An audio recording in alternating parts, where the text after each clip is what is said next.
Bang, bang. Welcome. DFS Dads here, breaking down our value plays and our fades of the week. We're going to start out with our value plays. We're each going to give one, then we're going to give our fades of the week. There are going to be hopefully some players that might be popular, you might be thinking about, but we are going to tell you why you should not play them. First and foremost, go check us out over at dfsdads.com. We were going to have a deep dive, going very analytical, giving you the reasons why we're picking the players we're picking and not picking every single player. Really put it down in a pool. We're going to, if you like to bet, we have a betting section.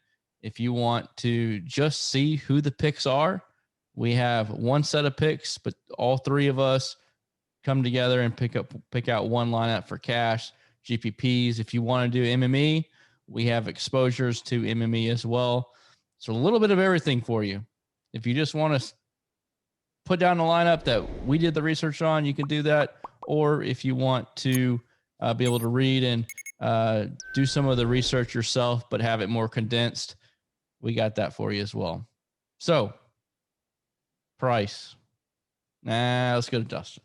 Dustin, let's start us off with your value play of the day. Actually, just do both. Give us both, your value and your fade. Okay, we'll start with the value in this type of field. Normally, I try to go a little lower, but with the field like this, I'm going to go with 8,600. Will Zalatoris, the young stud, obviously got sixth here last year. He's coming in at, like I said, 8,600. Has some great ratings in the metrics that we're looking at this week. 8th in approach, 30th. Ball striking and long courses over 7,400 yards. 6th in proximity of 200 plus. 1st, par 4s 500 plus. And his worst stat is usually and always his putting, but he's kind of okay on POA over his last 24 events, rates 49th. So coming in, playing pretty good. We know that he plays well in these major events, as he's shown in his young career. So I think Will Zalatoris coming in at second in my model will be a great play this week and should be able to get a top 15 finish. Fading another guy up in the 9K range, 9,500, Colin Morikawa. Missed the cut last year, 35th the previous year, I believe, and obviously known for his irons. He is first in strokes gained approach. But the caveat to that is he's bad with his longer type shots. So he's 113th in proximity 200 plus, 130th in the 500 plus par 4s. Driving distance obviously is never, top of the field. He's 82nd in that. So a lot of these second shots, especially if he's off the fairway, are going to be tough for him. Just not a course I don't think that plays to his strengths. So for that reason, I'm fading Morikawa. I just think there's a lot better value in that 9K range than him. Bang, bang. All right. I'll go next here. Paul Casey, the play of every single major in the 7K range.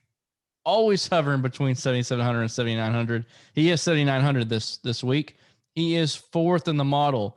Remember that because when I go to my fade, who's more expensive, where he rates out in my model. Now, he's 2nd on approach. He is 1st on proximity 200 plus, which is a long course. You're going to need that. And his ball striking is top 10, coming in at 8th. He also has really good history at majors. He got, let me see. I got to check. I forgot what all his stats were, but he got 4th at the PGA. And then he got top 30 at the Masters. And what did he do last year at the US Open? Yeah, I think he did pretty good for us. He got 17th. So he's really good at grinding out and placing well. And this week at the US Open, it's going to be a mess. It's going to be hard to score, and he's going to do a good job avoiding those bogeys, hopefully, and be making the cut for us. 7,900. I'm hoping his ownership, my only concern with him is if his ownership creeps up a little too much. but we'll have to see because there's a lot of good players around him, like Justin Rose right there at 8K, who does great in majors. So my fade is Webb Simpson. Not a long hitter. Yes, he is rated 8,700, so he has something going for him, right? He's a good player. He has great course history here over the last few years at the U.S. Open, so he can get it done here. He could make the cut. But if you remember, Paul Casey was fourth in my model. You got our old Webb, 71st in the ranking.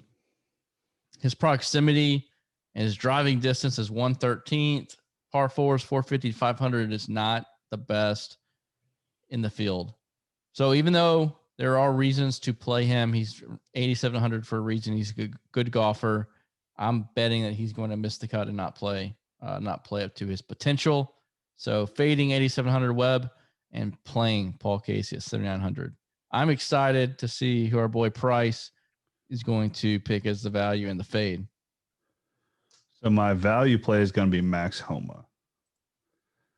He was coming off some shaky, play like for about a month after he had like a 13-week stretch where he was lights out, top 10 to every tournament, including a win. And now you get him at 7,300. So he's a 43rd price player in the field, and he's 12th in the model. He's top 30 in approach, putting, proximity from 200 plus, and driving distance. So you couple it together with he's only $7,300, rates that well. I mean, he's mispriced. He should be right about where Paul Casey is. At least where Abe Answer. Like those two could be flipped very easily. But I mean, he's over his last 10 tournaments, he's gaining 4.5 strokes against the field. The only real caveat with him is his around the green game is usually around break even. And what killed him during that month stretch was he was losing almost 3 strokes around the green. He corrected that last time out to Memorial, and he finished 6th. So I'm going to go ahead and use Max Homa as my value play. My fade was tough. It was between two guys. I'm going to fade Matt Fitzpatrick.